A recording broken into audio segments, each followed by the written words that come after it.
Because I was gonna say, is that always the case when Vanessa's away? Does it feel a little bit more prison? Well, for you, when John's away, it's paradise. For me, when Vanessa's away, it's prison. What I mean by prison is being on an island, feeling alone, right? The guy that's talking to a volleyball. I'm John Kim, a licensed therapist who used to be a miserable fuck before going on a hero's journey and turning expired relationships into revelations. I use my story to help others come with you instead of at you, unrehearsed on purpose, because self-help doesn't have to be polished or complicated, just honest.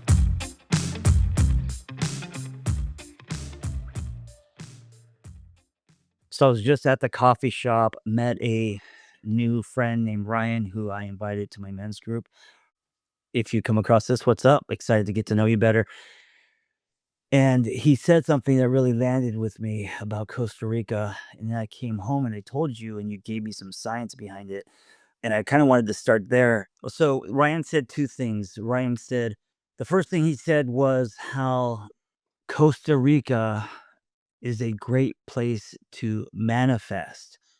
And I thought about this, and I know for many that could sound kind of hokey, but I thought about my last 2 months here and how just organically been not only meeting people, but something's been stirring inside that have led to possibly manifesting something. A good example of this is this idea that I've always had to create my own, indie book publishing company, which I've always shelved. And it wasn't until recently here in Costa Rica that that has ignited and then has snowballed. And I'm assembling a team. And I don't know if it's going to happen or not, but just the fact that an idea has not only been given birth here, but this energy of manifesting. So that's one thing. So I came home and I told Vanessa this. You want to turn the air on quick? It's dying. I told Vanessa this, and she said, "Did you know that?" Well, I'll tell you what she said. What did you Because I'm say? right here. Yeah. So I said, I believe that Costa Rica is labeled an energy vortex location, similar to like Sedona or Bali.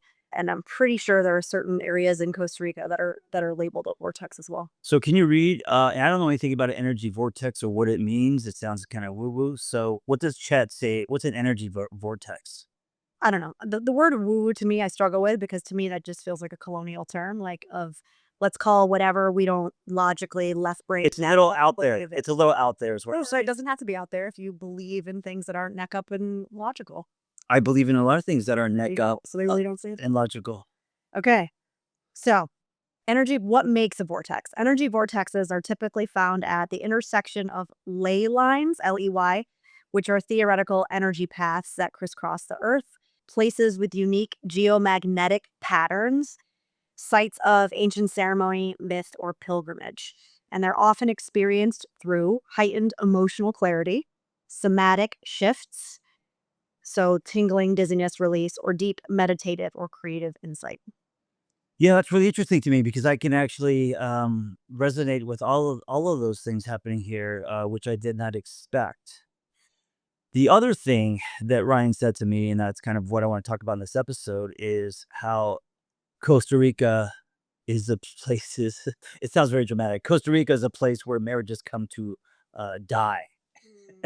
So when he said this, the first thing I felt was, oh, I need to go home and I need to tell Vanessa, hey, listen, let's make sure that our marriage is bulletproof if there is such a thing. I don't know if there is, but let's talk about our marriage. Let's get in front of problems. Let's make sure that our marriage doesn't die because Ryan's not the only one who said this. And so, one, there is a reason for this, and I think one is that because I was telling Ryan because he was saying Costa Rica's paradise, and definitely feel moments of paradise here, but I also feel moments of prison. So it feels like it's a fine line between paradise and prison, right? And so there are a lot more moments of paradise, I gotta say. But then there are moments like when the electricity goes out, or when let's say Vanessa's away, and it's raining, and just a collection of a lot of things where it can kind of feel claustrophobic or like a prison, right? Why did you laugh? Because I was going to say, is that always the case when Vanessa's away? Does it feel a little bit more prison? Well, for you, when John's away, it's paradise. For me, when Vanessa's away, it's prison. What I mean by prison is being on an island, feeling you're alone, right? The guy that's talking to a volleyball.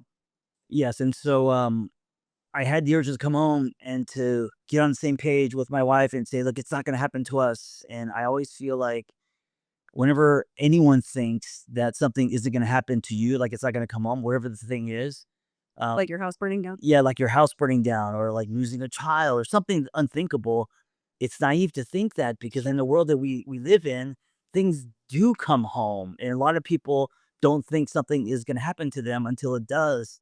First, let's talk about why Costa Rica can be that place where marriages fall apart. So from my perspective, the people that we have experienced that have moved here and their relationships have ended, like those who we Well, no, before that, because there is truth to living here feeling like it could be a giant mirror to you in your relationship. right, hold on. Okay, got it. So I think partly people come here to escape things. Right. Okay, so I think the people that we have met and the experiences I had in Costa Rica prior to us moving here is that many people move here to escape something. So they want to escape feeling stuck. They want to escape feeling unaccomplished. They want to escape their relationship. They want to escape their reality. Like there's an escapism feel to here, right? And I think anytime you are escaping something, wherever you go, there you are. So what happens is you think this is an escape, but in actuality, what you're coming and moving somewhere where you now, just like COVID, no longer have the distractions of the Western world to keep you busy and to keep you able to hide behind. And so I think what happens is they think it's an escape, but really what it ends up being is a mirror, right? And it like exacerbates or magnifies what it is that they're trying to escape to begin with. So number one.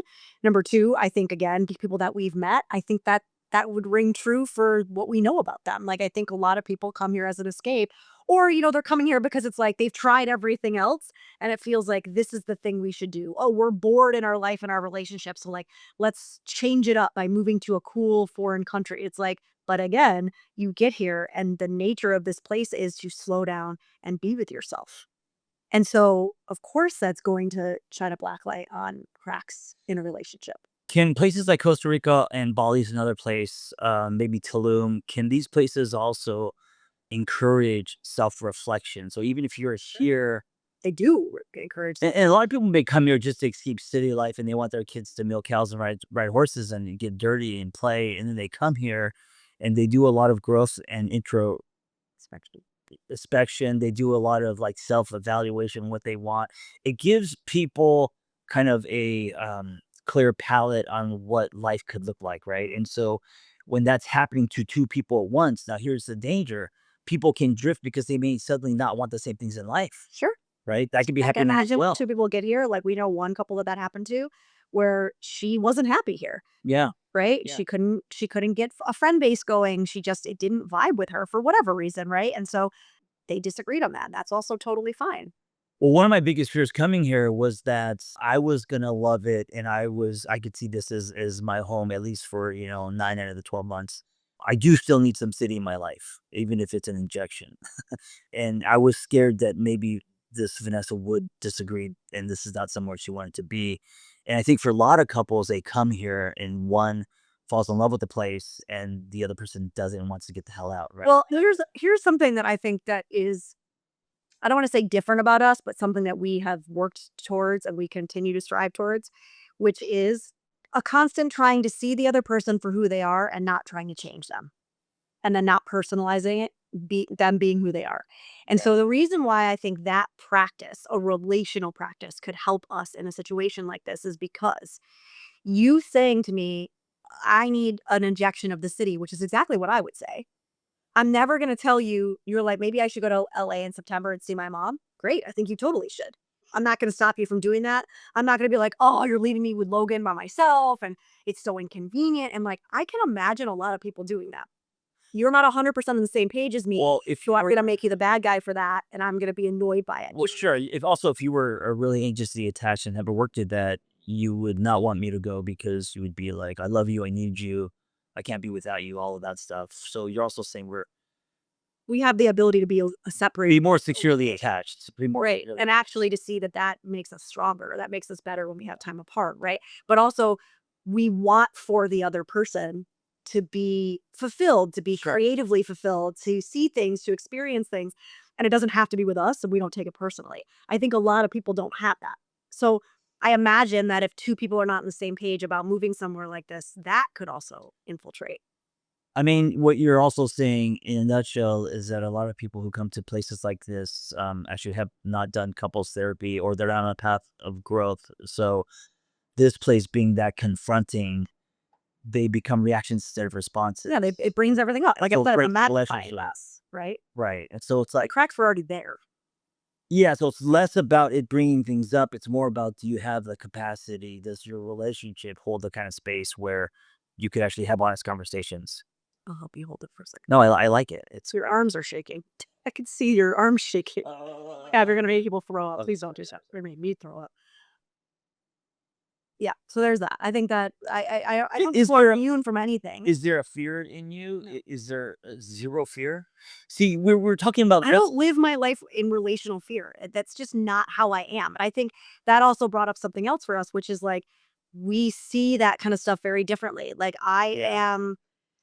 Do you think because you swing more toward avoidant when it comes to relationships, you don't ever have a fear of it ending? I mean, you would be sad, but there isn't a fear there, because if it ends, and that's just meant to end. I don't know if that's avoidant or if that's just all the work that I've done around being more at peace with whatever happens in my life, and me trying to like chokehold. Yeah, but you don't see that with our child, though. See, that's where we're kind of So there's a different anxiety around my child because she is of my body and my number one job on this planet is to protect her and make sure she doesn't die. So like, yes, but there's a little bit of a difference in that because the existential kind of anxiety that comes up in your body around your child, while it should still be worked through in a similar matter, which is I have no control ultimately. It's a lot of codependency work. This being is on her own journey. She doesn't belong to me, right? Like I can't control her experience. There's a different kind of anxiety in my body around Logan because she's literally of my body, right? Like, Yeah. she's my child. Well, she's gonna be with you forever, no Of matter what. course, I have anxiety around her being upset or being hurt or whatever in a different way, I think, than you and I. But when you say that being number one, I think I agree with you. But then also, like that Carl Jung quote, that the parent, the individual, also has to be happy and fulfilled. And part of your There's no greater burden on a child than the unlived life of the parent. yes, and part of your lived life, as of right now, has me in it. You know what I'm saying? So it could directly impact you. You and I breaking up? Yeah, or anything, or us in a fight or anything. Sure, of Right, course, right, but I don't believe that I wouldn't be okay. right, eventually. I know that about myself. Yeah. I believe I've done enough work on myself that I am able to be with the pain. Of course, it would cause me pain. I don't want that. But also, I have no control of kind of where this life is unfolding. I'm a participant in it. Like you and I actively participate in keeping our relationship strong and doing the work to stay connected and all of those things. But at the end of the day, like, for example, you could walk out tomorrow outside and get hit by a bus. That's not about us breaking up. Like, that's a very real, like, you could die tomorrow. Or I could get into a fight with a raccoon. Or you could, which is a very real There's possibility. 3 in our But I say that like not to be morbid, but to say like we have these ideas of like, oh well, what would I do? I can't live it. It's like, okay, breaking up is one thing, but like death is very real. So I have to know that at the end of the day, I don't have as much control as my like logical mind or my ego would like to believe I have. And so a lot of my spiritual work has been around being comfortable with the death and rebirth cycle. Like, I will be okay. A portion of me will die, but then I will be reborn. And I know that through hard won experience. And so I have more peace with where this train takes us, I guess. And that doesn't mean that I don't work hard. Like I said, I'm an active participant in it. But I guess I just have peace with what's going to come from this is going to come from this. Does that make sense? Yeah, and so I do too. Does that activate you? When you hear me say that? The only activation piece is it could also come off as like, I don't need you. yeah, it could almost come off so from the anxiously I attached. know. Let's learn. Is this activating your attachment style, babe? Yeah, it activates my attachment style because it makes me feel like I don't need you. what you're saying is it doesn't matter what happens to us, I'll be fine. Which is actually true. I believe it too for myself. I've been through a divorce and many expired relationships. This is the longest. This is the most important. I've never had a child with someone. There's the most at stake. We own property together. Like, this is obviously the biggest relationship of my life, right? So when your partner says, I'm okay, and so instead of saying, I trust us and what we've built, I trust that I'll be held. I trust the universe. so if you said, I trust us and what we built, that makes me feel closer to you. And I think that's part of it too. But if you just say, I trust I'll be okay no matter what. Can I interject though? Yeah. I actually do trust us and what we've built. And let me tell you why. No. Let me tell you Why why. don't you start with that? No. Let me tell you why I say that. And I've told you this. Because that means something different to me. It does mean something different to you, but I think it's still honest to me to say I trust us and what we've built, because I know that no matter what, you're still going to be in my life. I'm still going to love you. I'm still going to respect you. We're still going to be friends. Sure. We talked about that. Yeah. Even if Our relationship might change form, but I trust in us and I trust in what we've built, that even if the relationship changes form, I know you're going to be in my life. And I know we're going to love each other regardless. I meant you trust in what we built, as in this place or external factors or our own growth and drift would break us. I trust that our marriage, the legs of our marriage are so strong that we can survive life transitions, house fires, Costa Rica. I think we have a lot better standards than most. But I also, again, this is just how I live my life. It's not a personal thing to you. I don't look at life that way. I look at life as, yeah, I think we have a better shot than most, but I don't look at my life and say, oh, well, this is just how it's going to be. I've had too many experiences where the universe laughs in my face and goes, oh, let me show you something different, right? Like the second you think you know, the universe goes, oh, you don't know shit, right? And I'm okay with that. Like I trust in that as much as I can, right? I mean, I'm not saying I don't, again, struggle with it, but when I hear that, that doesn't upset me. Like if you were to say to me the same thing. Because we're wired different. I know. And so I would because just I say am, that. right, but because I am quote unquote lovey-dovey, swing more toward anxious and, the hopeless romantic and all that. It's like a realism versus a, what's the word I'm thinking of? Like a very like if I was to say to you, Idealist versus realist, maybe. Is that what I'm thinking? Like there's no, like a different perspective. If I was to say to you, baby, Costa Rica would never break us because of what we had, and I'm so in love with you, and I've got blinders and blah blah. If I said that to you in a real or authentic way, not in a cheesy way, that is romantic. To you, maybe not. To me, that's very romantic. Then it makes me feel like, oh, like reassured. That's different than I trust that what we have, because if we break up, we're still going to be good friends. I mean, that's valuable too, but that's a lot less romantic. There's no romance there. I mean, that's a healthy person, and I actually believe what you're saying as well. And because of that, I do trust that we're never going to hate each other. We're not those kind of people. But also, look, who's to say that? Because I will never hate you. I can say that. yeah, but people hurt each other, and front of that hurts. I might be upset with you, and I might be angry at you for a while, but I will never hate you. Well, but here's the other thing: you may never hate me, but then who knows how I'll be, right? But then that would affect our friendship. Yeah, but you know what I'm saying? Hate you. Well, is my point. Right. But you're trying to poke holes in the way what I believe. My point is like that is my belief. Like you can never make me hate you. I believe in us. I know that we will always be in each other's lives. I know that there will always be love between us. And yes, it might ebb and flow. Yes, it might change. Yes, there might be hard times. Also, I think that what you're saying about it being romantic, I think that's subjective. Like, I think it's subjective because your version of romance is different than my version of romance. So you think that's just as romantic as someone saying, this place will not break us? Because I think it's romantic for somebody to say that. There you go. Because what you're saying is, even if this place or life or whatever happens breaks us, we're still gonna be friends. You think that's just as romantic? That's just as romantic. I mean, I guess yeah, you're right. It's subjective. Subjective, but what you believe is romantic doesn't have to be what I believe is romantic. It doesn't mean that what I'm saying is not romantic just because it's not to you. You have a version and I have a version. To me, it's actually more romantic to think like it doesn't matter what our container is. There will always be love here. That feels way more romantic to me than saying to somebody like, it's going to be forever and no matter what, because to me, that doesn't actually register as romantic. To me, that registers as like, well, it's not really realistic. But that's because I feel like I'm more of like. Don't touch me. Don't touch me right now. I have more of like a realism perspective and you have more of an idealism. And this has always been the thing with us. Wrong. This has always been the thing with us is, we were a book together, and a lot of it was swing past the contrast, right? Finding the beauty in the swing past the breakers, finding beauty in the contrast. And this has always been a thing where, and now we're talking about some love language stuff where our definitions of what is romantic, what is, a turn on intimacy, those can also be different too. And so for me, if Vanessa was to say, I'm so in love with you and I feel like we've worked so hard, this place has nothing on us and we will survive this place. To me, that's super romantic, makes me feel like she's leaning in, loving me. It has that kind of lovey-dovey leaning in energy, as opposed to if she said, well, if we break up anyway, we're still gonna be friends. That's not what you're saying, of course you're not saying it that way.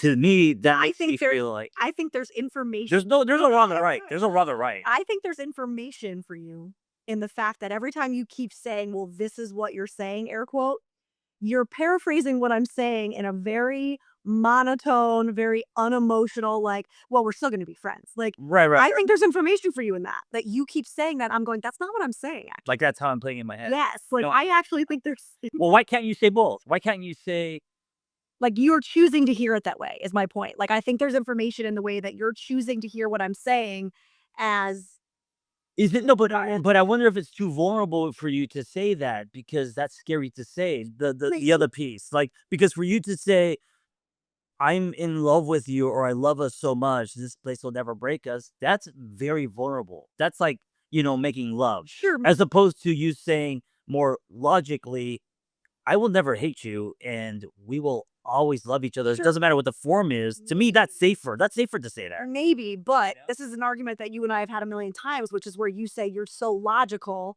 And I go, I think it's like we're trying to change each other thing again. It goes back to that, where it's like, I actually just value and respect that you come at it from more of like an emotional, idealistic place. And I'm just not like that. Right. So, sure, maybe one could Well, say, like, oh, it's not vulnerable, what's but I also just think it's like, it's who I am, it's who you are. Clearly, you're drawn to me just as much as I'm drawn to you. So there's something about the way that I move through the world that you are drawn to, which is probably because you need a little bit of grounding. You need a little bit of realism in your life, just like I need actually to look out and see in the clouds a little bit sometimes. And so rather than saying, I wish you were more like me, we would say, this is the beauty of the contrast. We would say, I actually value and appreciate you for being who you are, even though it's not like me. Yeah, I mean, I think our work is to sit with and accept, of course, right? That's always going to be, and it's going to continue because we are not the same. We have different preferences. There's, of course, tons of overlap. That's why we're together, but it doesn't flip the magnet for me. But I'm imagining what it would feel like if you had said something You've been imagining this since the day we met. right, right, no. But at the same time, I no. Maybe the work is I have to stop imagining. I get it. I get it. The thing you're saying is that's the problem is that you're imagining. You got to stop imagining and listening to what I'm saying, and also not angle it. And I don't think there's a problem. I didn't say there was a problem. I think that I see you for who you are and I accept that. Where there's a problem is where you then try to take who you are and what you want and crowbar it onto me. That's where I see the problem begin. okay, If only you were like this, I would be happy. sure, no, I get that. That's the problem. Do you know what I'm saying? If we're calling out an air quote problem, So what if that's the slippery slope. okay? So what if I say, man, I would love some more romance in my life. You have said this. Then you would say, well, your definition for romance is I will do different it in than the mine. way that I can. That feels honest to you. Natural is Sure, honest to sure. me. Otherwise, Right. it's fake, and you don't Yeah, want that either. No. That is the compromise in the relationship when somebody's different. And using our relationship as an example, I mean, this is the nuance, right? These are the little things in relationships that, because I don't think it's the big things, because the big things are obvious. It's the little splinters. It's little things like this, like right now we're talking about nuance in the way that someone is saying the same thing, I but think these are differently. important Right? conversations, though, right? No, I know. So like, Yeah. I agree with Vanessa. I think that our marriage is strong enough to survive, say Costa Rica or house burning down, or But for me, my answer would be because I love you so much, or because like other, it'd be more quote unquote lovey dovey. I find more value in us being together. I don't think about us being separated and we're really good friends. To me, I don't even. I mean, I think that's valuable as a human, but I don't.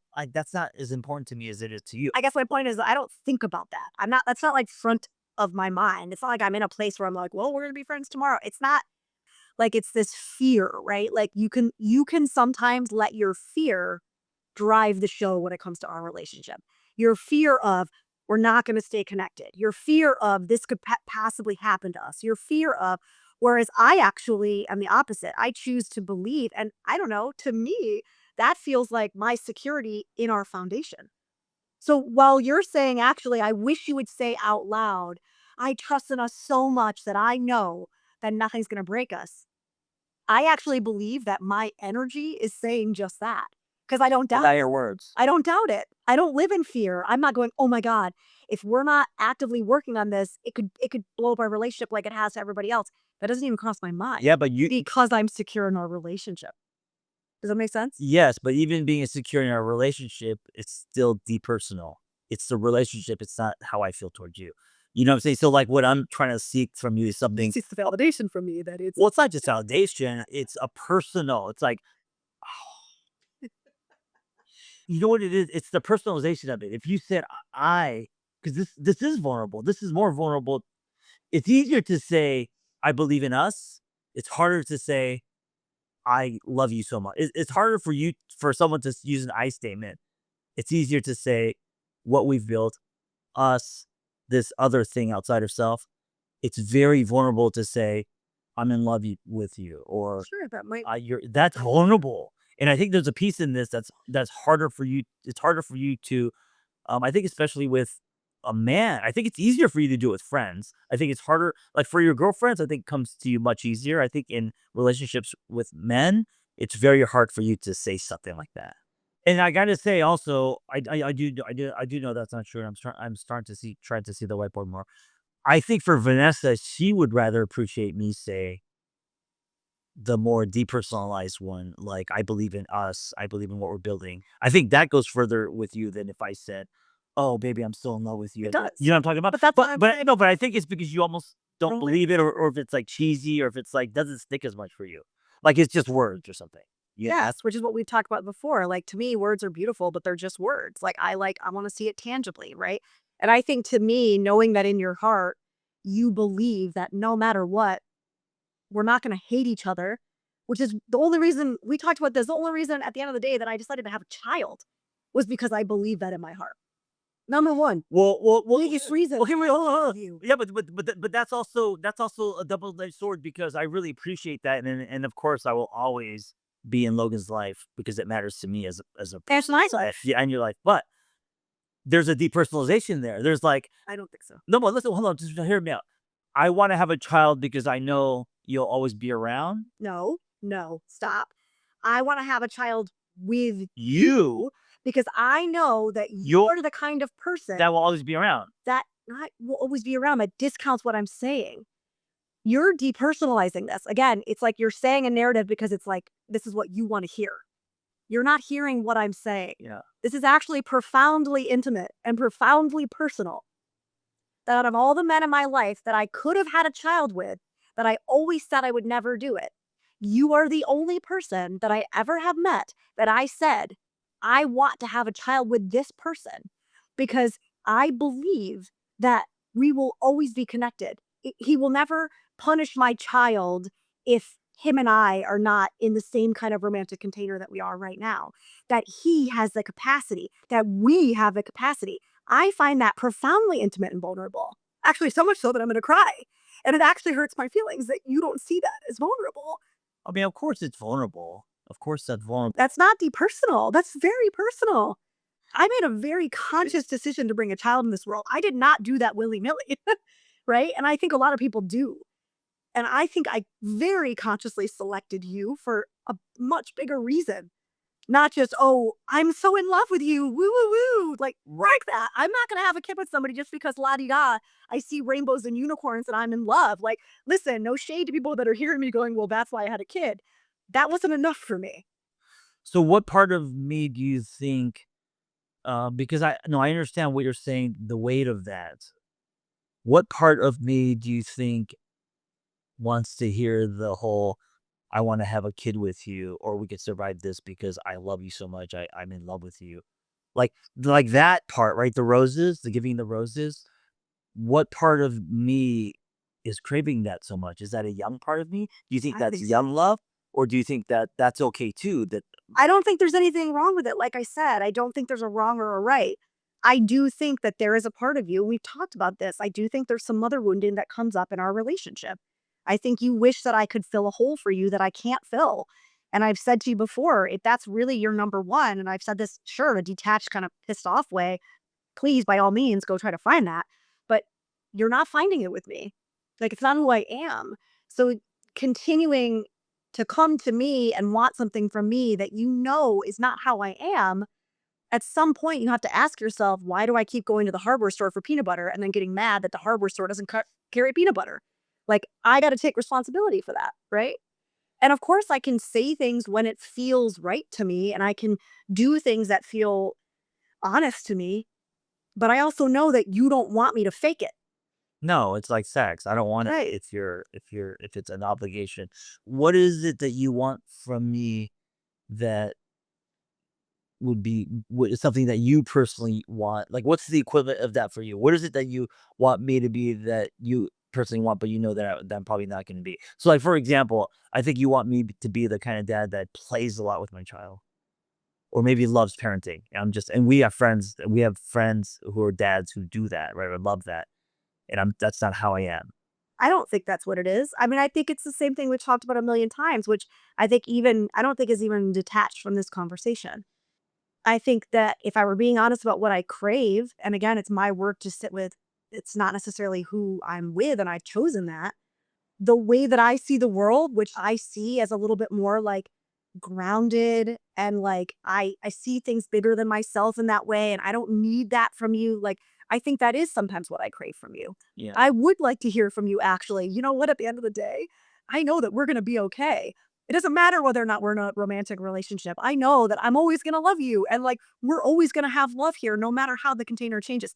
That is the kind of thing that if I were to say I was craving something, like I would so much rather hear that from you. So I feel like that's not that much of a gift to give you.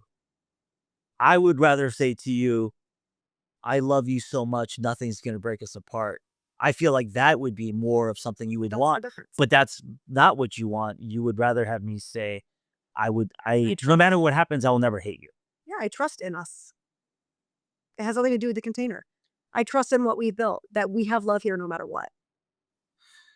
You know, what's interesting is, to me, that's more of like a depth psychology thing, right? Because that's like, It's the way I see it's almost like spiritual. It's almost like, instead of just talking about something like marriage, which is a title, what I care about is something greater, which Yeah, is love. because like at the end of the day, like it's like that oh, who's that singer, the red hair with the really smoky voice? I can't think of her name.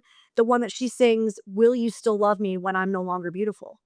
Like, I think it's that. It's like we're going to age. You're not going to be as physically attracted to me. Like, do you believe in what we've built enough that like when the fireworks aren't there, and like when you're not like, "Oh my god, I'm so in love with you," that like we have a solid foundation? Cuz the container of what we have right now will change. Sure. Period. Yeah, Right? of course. And so I actually would rather hear that you trust enough in us that regardless of container, regardless of sex and romance and, "Oh my god, I love us," that like, no, we have a foundation. That to me feels actually more like, I don't know, like love. Yeah. So what you're saying is, this whole like commercialized, oh, I'm still in love with you and nothing can break us. I find you so attractive. Yeah, I have sex with you all the time. Like, so that stuff is stuff that I love. That stuff for you doesn't hold much weight, is what you're saying. So for like you, it's like sugar. It's great. I love it. I love chocolate cake, but it's chocolate cake. yeah, and I wonder, because that's the kind of stuff that I crave. In not only that, of course, but and I don't know if it's ego driven, but I I think it's based on our story. yeah, I do. yeah, it's also based on, previous relationships or story, what we're used to, where that is stuff I crave. And I think the work would be, at least in my case, would be, instead of trying to get you to give me that, to understand you, how you're wired, and see the value in what you are giving me, to be accepting of that, and learn to appreciate and give that weight instead of discounting it. I mean, it is weight. I do appreciate when I see what you're saying. But I think that's always our work. I mean, it's not just us. There's other people No, too. I think it's always our work. It's to stop personalizing somebody being who they are and focus more on appreciating them for who they are and what they do give and what they do bring to the table. I obviously have the same work to do, right? All of us do. We do it in friendships too. We do it in our family lives. We do it with our children. I mean, I think that's our work as people, is to like stop being so kind of egocentric in like thinking people see the world the way we do and wishing that they did, right? And instead seeing value in that and depersonalizing it. I think that's our work in so much of our relation or so many of our relationships, you know? Yeah. Thank you for doing this with me and having this conversation. Is it helpful for your listeners to hear us bicker? Yeah, of course it is. It's not only that, but if you're listening to this, you know I document my story. This whole two therapists in bed, this is my idea, and also I turn the audio and camera on when it's stirring in me and when it's topical. It's not because we had this thought 2 months ago, because now I have no interest in talking about it, but this happened this morning at coffee. Yeah. And so I asked Vanessa if we could, if I could do this. And I really appreciate you always being down to do stuff like this. I think this conversation is relatable in different ways to any couple, right?